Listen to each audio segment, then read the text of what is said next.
Hello, welcome to the CATIA video tutorials. In this video tutorial, we'll try to understand the constraint option inside CATIA V5.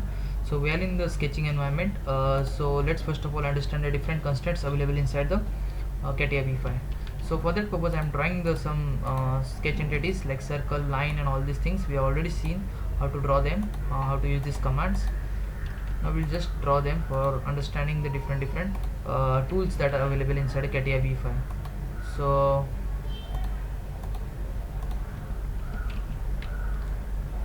okay, now here once I select this, this is the one point I have taken, this is one line.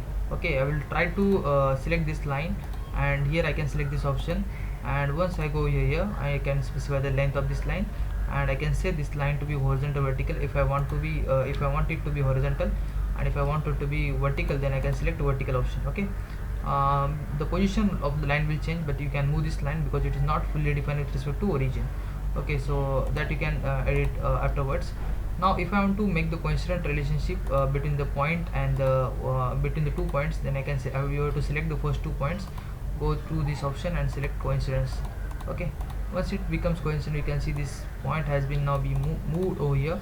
Okay, so before that, if I try to undo this, okay, you can see that, okay, this is the point location. Okay, now if I provide dimensions of this point with respect to origin,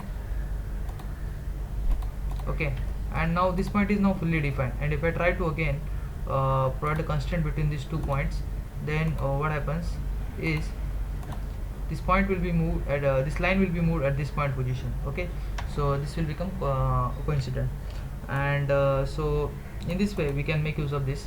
Suppose if you want to add a tangency relationship, so for that I will draw another line. Okay, so you have to select the line, you have to select the curve, and then go and add tangency relationship. Okay, so suppose if you have drawn a particular circle over here, and if you draw this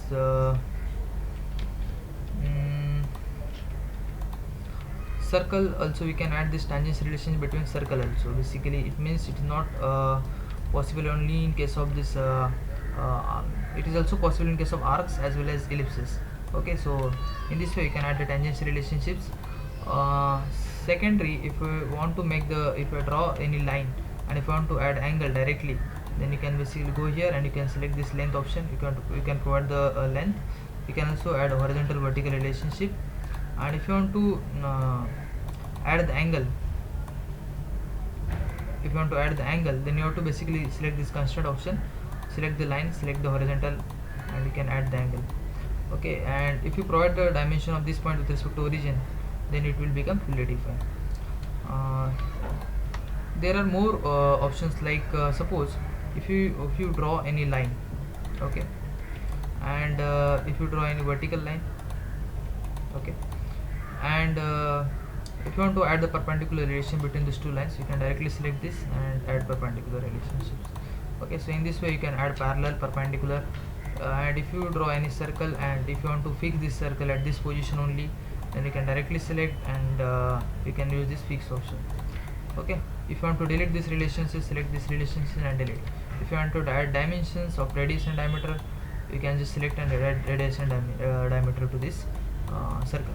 You can double click on this dimension and you can edit the dimension whenever required. So in this way we can work with different options over here inside CATIA V5 constraint toolbars. Okay, you can add here if I try to draw an ellipse, then what happens, I try to draw an ellipse, we can directly add a major and minor axis dimension from these options. Like here you can just click on these 2 options and you can add them directly here. Okay, if you select any, if you draw any line, and if you want the midpoint of this line, you can directly select this line and you can get the midpoint from the constraint toolbars also, or you can understand its length and then you can draw its midpoint.